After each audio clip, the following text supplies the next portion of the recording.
Next chapter number 4 है आपका, इसका नाम है सारणिक। डिटर्मिनेंट्स कहते हैं। क्या होते हैं सारणिक? भी एक वर्ग मैट्रिक्स आपका सारणिक कहलाता है, जिसमें रो और कॉलम दोनों इक्वल होंगे। स्क्वायर मैट्रिक्स को हम सारणिक बोलेंगे। नहीं, ऐसे लिखते हैं A11 A12 A21 A22। 2/2 होगा या 3/3 होगा या 4/4 होगा। 4/4 आपके सिलेबस में नहीं है, यानी कि आपको जो डिटर्मिनेंट है सारणिक, ये वर्ग मैट्रिक्स के रूप में मिलेगा, स्क्वायर मैट्रिक्स के रूप में मिलेगा। वे दोनों में डिफरेंस क्या है? मैट्रिक्स को बड़ी ब्रैकेट के अंदर रखते हैं और इसमें हम इसे मोड में रखते हैं। मैट्रिक्स बड़ी ब्रैकेट में, मैट्रिक्स का ऑर्डर कोई भी हो सकता है, बट डिटर्मिनेंट जो है उसका ऑर्डर वर्ग में होगा, स्क्वायर के फॉर्म में होगा, सेम होगा। Number of row, number of column दोनों इक्वल आते हैं। ये दोनों में डिफरेंस है। उसके बाद इस सारणी को हम लिखते हैं ऐसे डेल्टा, डेल्टा 1, डेल्टा 2, डेल्टा 3, ऐसे हम इसको लिख सकते हैं। ये भी आपका डिटर्मिनेंट को बताता है। या ऐसे मोड लिखा, ये आपका है डिटर्मिनेंट ए। इसे क्या पढ़ेंगे हम? डिटर्मिनेंट ए या सारणिक ए, ये हम इसे पढ़ते हैं। उसके बाद आता है इसका एक्सपेंड, जिसे हम कहते हैं प्रसार। प्रसार कैसे करना होता है? प्रसार करने के लिए ऐसे तिरछी गुणा करते हैं इनको। पहला अवयव, पहला एलिमेंट नंबर 4 से गुणा करता है, यानी कि इनकी गुणा ऐसी होगी A11 A22, बीच में माइनस लगानी है। फिर दूसरा एलिमेंट तीसरे एलिमेंट से क्रॉस मल्टीप्लाई करेगा,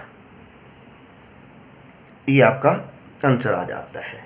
तो जैसे फॉर एग्जांपल आपके पास मैट्रिक्स ए है 3 2 5 7, आपने डिटर्मिनेंट ए निकालना है, तो इसकी इससे गुणा करें। 3 × 7 21, बीच में माइनस आएगा। 2 × 5 10, ये आपका आंसर हो गया। इसके अलावा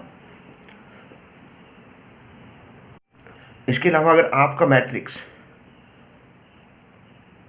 3/3 का है,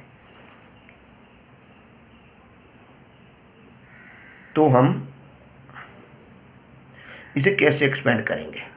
इन्हें ऐसे एक्सपेंड किया था, plus minus plus minus plus minus, plus का माइनस का और ये प्लस का, ये साइन लेने होते हैं। अगर हम R1 से कर रहे हैं, 6 तरीके होते हैं, R1 R2 R3 C1 C2 C3, किसी से भी आप कर सकते हैं एक्सपेंड। बट एलिमेंट लिखने से पहले आपको ये चिन्ह देखने पड़ेंगे। जैसे फॉर एग्जांपल आपके पास सपोज करो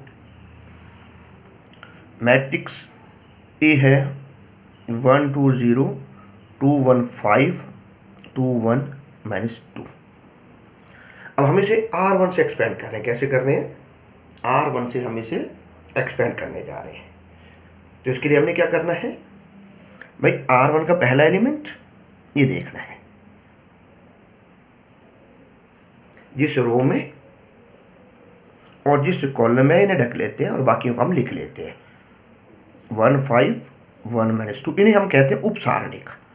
क्या कहेंगे हम इन्हें? उप सारणिक। उप सारणिक का मतलब है माइनर्स। इसे क्या लिखा जाता है? इसे कहते हैं हम माइनर, हिंदी में कहेंगे उप सारणिक। उसके बाद दूसरा एलिमेंट है, इसका साइन है नेगेटिव, यानी कि दूसरा एलिमेंट लिखने से पहले आपने यहाँ माइनस लिखना है। फिर जिस रो में आया, जिस कॉलम में उन्हें कवर कर लो और बाकी एलिमेंट यहाँ पे लिखना है। आपके पास बचा 2 2 5 और -2। फिर तीसरा एलिमेंट, उसका साइन है प्लस का, यानी कि यहाँ तीसरा एलिमेंट 0, जिस रो में जिस कॉलम में आया वो कवर कर लो और बाकी आप लिख दो। अब एक फिर तिरछी गुणा करनी है इनकी, माइनस के 2, इसकी इससे गुणा, ये माइनस का 2, इसकी इससे गुणा, बीच में माइनस आएगा अगले एलिमेंट के गुणा करने से पहले। 5 × 2 10, 0, इसकी इससे गुणा और इसकी इससे, ये हो गया माइनस के 7, माइनस के 14 × 2 28, ये बना 0। 28 में से 7 को घटा दो, ये आपका आंसर आ गया। इस तरीके से आप इन्हें कहते हैं प्रसार करना, एक्सपेंड करना। एक्सपेंड में आपको इन चिन्हों को ध्यान में रखना पड़ेगा। देखो अब आपका आ रहा टॉपिक, इसमें उपसारणिक और सहखंड। उपसारणिक को कहते हैं हम माइनर, इसे कहते हैं हम कोफैक्टर। अब ये कैसे बनेंगे आपके, इन्हें बनाने के लिए आपको क्या करना है, वो पहले तो आपने लिखा मैट्रिक्स A11, A12, A13, 21, 22, 23, 31, 32 और 33, ऐसे आप इसे लिखते हो। ऐसा लिखने के बाद हमने क्या करना होता है, उपसारणिक निकालने हैं पहले, माइनर्स जिन्हें हम कहते हैं। इन माइनर्स को हम लिखते हैं MI जैसे।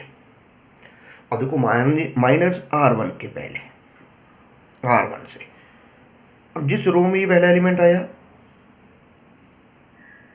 इसका पहला जो माइनस होगा ऐसे A11 ये कवर कर लो, फिर A22, A23, 32, 33, ये आपका R1 का पहला, जिसे हम कहेंगे, देखो अब है क्या ये R1, इस एलिमेंट को हम क्या कहते हैं A11।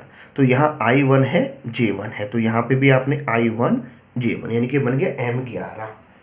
ऐसे इसका दूसरा एलिमेंट M12, इसमें कुछ ही नहीं देखना होता है, जिस कॉलम में जिस रो में वो कवर कर लो। यानी कि आपके पास बचा A21, A23, A31 और A33, ऐसे M13, ये रो और ये कॉलम। आपके पास जो बच गए वो लिख लो। क्या बच रहा है, A21, A22, A31 और A32, ऐसे इनकी आपने तिरछी गुणा करनी है। तो ये आपके आगे उपसारणिक, किसी के भी आप कर सकते हो। जैसे आपने सपोज करो C1 के लेने हैं, C1 से, अब C1 से पहला एलिमेंट है A11, तो यहाँ M11 आ जाएगा, सेम आ गया। अब ये है A21, इसे लिखेंगे हम M21, क्योंकि C1 के ये एलिमेंट है। तो A21 ये कवर हुआ, ये कवर हुआ, आपके पास बचा A12, A13, A32 और A33। आखिरी वाला एलिमेंट बचा है A31 यानी कि M31, ये रो ये कॉलम, A12, A13, A22 और A23। ये एक जनरल है भाई। जब आप उपसारणिक या माइनस निकालोगे तो इन्हें M से लिखोगे। ये जो स्मॉल a है इसकी जगह M लिख दो, वो आपका उपसारणिक है। और जब हमने सहखंड बनाना है तो इसकी जगह हम लिखेंगे Fij। इसका फार्मूला होता है -1 की power i plus j Mij, यानी कि जैसे ये कैपिटल F है, क्या सॉरी कैपिटल M है, इसकी जगह हम अगर कैपिटल F लिख दें तो आपका -1 की पावर i प्लस j, और यहाँ आपके पास आ जाएगा M11। M11 की ये जो वैल्यू आपने यहाँ लिखनी है।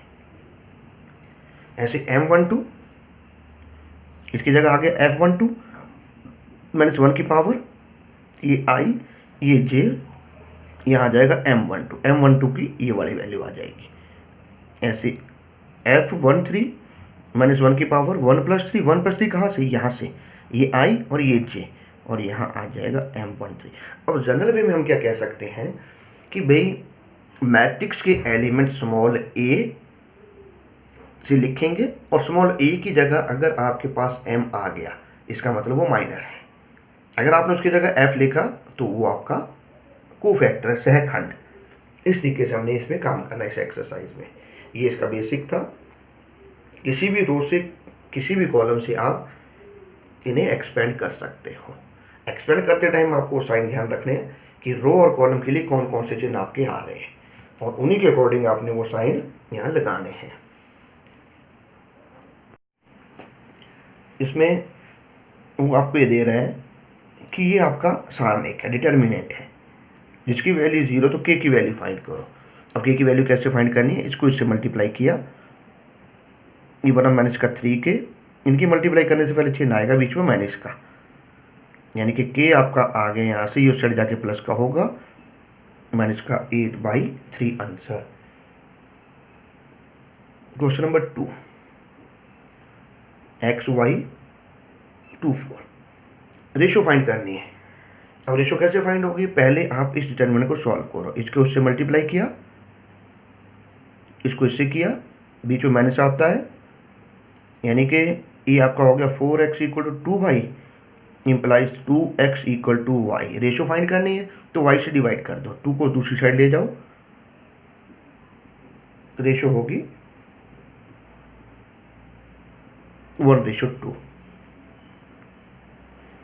क्वेश्चन नंबर 3, आपको लिखा गया, डिटरमिनेंट दिया गया 2 3 yx = 4 और दूसरे वाला xy 4 2 = 7।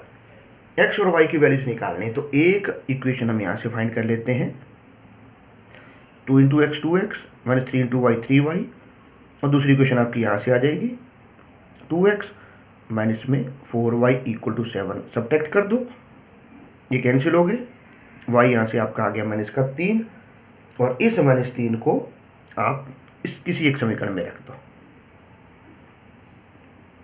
यहाँ रखा आपने, 3 × 3 9 हो गए, और 2x = -5, x आ गया माइनस का 5/2 आंसर।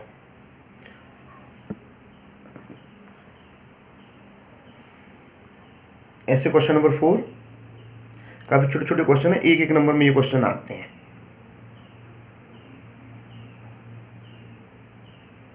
=0 है, x की वैल्यू निकालनी है, वही क्रॉस मल्टीप्लाई करोगे आप, इसको इससे,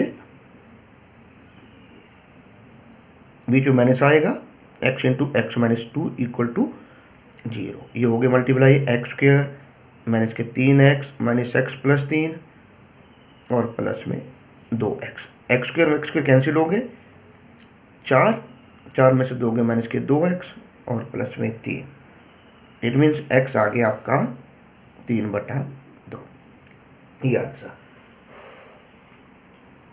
इसके बाद क्वेश्चन नंबर 5, जिसमें आपको सारणिक दे रखा है, और आपको इस क्वेश्चन में फर्स्ट कॉलम, इसमें देखो करना क्या होगा, एक्सपेंड करना है फर्स्ट कॉलम से, और लिखा है with the help of minor and cofactors, मतलब सारणिक और उप सारणिक की सहायता से हमने इसका प्रसार करना है। अब देखो सारणिक और उप सारणिक की सहायता से प्रसार कैसे होगा, इसका फार्मूला आपको बताया नहीं गया। इसका फार्मूला में क्या होता है कि हम अवयव और उसका सहखंड लिखते हैं, अवयव इंटू सहखंड। देखो ऐसे होगा, यहाँ आएगा अवयव एलिमेंट, यहाँ आएगा उसका सहखंड, फिर प्लस एलिमेंट, और यहाँ पे फिर आएगा सहखंड कोफैक्टर, एलिमेंट एंड कोफैक्टर, ये आपका फार्मूला इसमें बनता है। तो इस तरीके से हम इसमें काम करते हैं। नंबर 5 का फर्स्ट पार्ट है 1 4 3 -3 -1 5 2 2 2। अब इसमें ये कहा गया है कि भाई फर्स्ट कॉलम, यानी कि फर्स्ट कॉलम के आपके एलिमेंट आपने देखने हैं, तो ऐसे लिखते हैं हम A11 A12 A13 A21 22 23 31 32 33, यानी कि इसके एलिमेंट, इसका जो सॉल्यूशन होगा उसे आप लिखोगे एलिमेंट इसका कोफैक्टर प्लस एलिमेंट इसका कोफैक्टर, एलिमेंट इसका कोफैक्टर, यानी कि A11 A21 और A31 ही आपके पास है, आपके पास क्या नहीं है, F11 नहीं है। तो F11 को कैसे लिखोगे, -1 की पावर 1 + 1 M11, यानी -1 की पावर 1 2, ये प्लस हो गया, और M11 रो 1 कॉलम 1, ये माइनस का 1 2 5 2 ये बच गया, ये माइनस के 2, ये आगे माइनस के 10, ये आ गया माइनस के 12। ऐसे F12 सॉरी F21 हमें निकालना है, तो इसका फार्मूला होगा -1 की power I plus J into में M21, -1 की पावर ये माइनस का साइन आ गया, M2 रो नंबर 2 कॉलम नंबर 1, ये हमने लिखा माइनस के 3 2 5 2, ये गुणा करो, 3 गुणा 2 माइनस के 6, बीच में माइनस आएगा, 5 गुणा 2 10, ये बन गया 16, माइनस माइनस प्लस हो गए।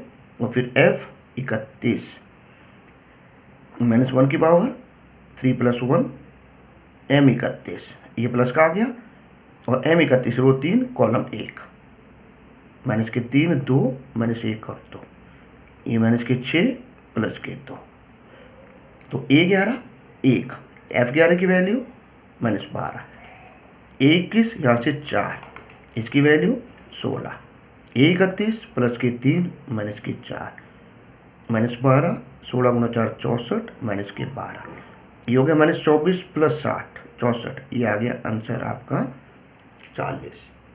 तो इस तरीके से आपने ये काम करना है। बाकी देखो आप इसे डायरेक्ट भी एक्सपेंड कर सकते हो किसी भी रो या किसी भी कॉलम से, अगर डायरेक्ट एक्सपेंड करना है तो वो देख लिया आप, प्लस माइनस प्लस, ये साइन हमने लेने हैं, यहाँ माइनस का, यहाँ प्लस का, यहाँ माइनस, ये प्लस, ये माइनस, ये प्लस, इसके मतलब है ये R1 के लिए, R2 के लिए, R3 के लिए, C1 C2 C3। अब देखो यहाँ हमने C1 से करा है, तो यहाँ पर भी हम C1 से प्रसार कर देते सीधा,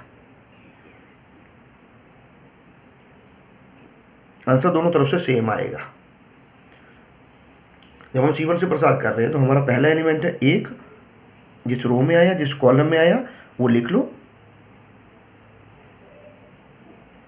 उसके बाद इसके आगे साइन माइनस का है, यहाँ माइनस लगाओगे, अगले एलिमेंट -4, ये रो ये कॉलम, -3 2 5 2, ये बच गए। उसके बाद आया प्लस, यानी कि 3 के साथ आपने लिखना है प्लस, जिस रो में जिस कॉलम, ये ढक लो, -3 2 -1 और 2, ये बच गए, ये माइनस के 2, ये माइनस के 10, 3 गुणा 2 माइनस के 6, माइनस में 10, प्लस में 3 माइनस के 6, ऐसे गुणा हो रही है, और प्लस में 2, माइनस के 12, 16 गुणा 4 64, माइनस के 12। आप देख सकते हो आंसर दोनों मेथड से सेम है, लेकिन क्योंकि यहाँ उसने वो कहा था with the help of minor and cofactor, तो आपको ये मेथड लगाना पड़ा, इसमें नहीं कहा आप डायरेक्टली एक्सपेंड कर सकते हो। क्वेश्चन नंबर 6, ये है 3 5 -10 -11 0 3 1 0 0। अब इसमें आपके पास C3 से भी एक्सपेंड कर सकते हो, R2 से भी कर सकते हो, क्योंकि इसमें 2 0 हैं, तो जहाँ 2 0 होती हैं वहाँ से एक्सपेंड करने में ज़्यादा बेनिफिट है, तो हम कर रहे हैं R2 से एक्सपेंड, R2 से प्रसार करने पर। अब R2 में क्या देखते हो, ये R1 के लिए है, ये साइन आते हैं प्लस माइनस प्लस, माइनस का प्लस का माइनस का, तो R2 का एलिमेंट है 5, इसका साइन आया माइनस का, इसकी वजह से जिस रो में जिस कॉलम में वो ढक लो, और बाकी एलिमेंट आप लिख लो। उसके बाद अगले के साथ 0 है, और उसके साथ फिर 0, क्योंकि 0 के साथ कुछ लिखने की ज़रूरत नहीं है, क्योंकि बाहर अगर 0 है अंदर सभी एलिमेंट को गुणा करके 0 बना देगा। ये माइनस के 11 माइनस के 3, 11 और 3 14, 14 गुणा 5,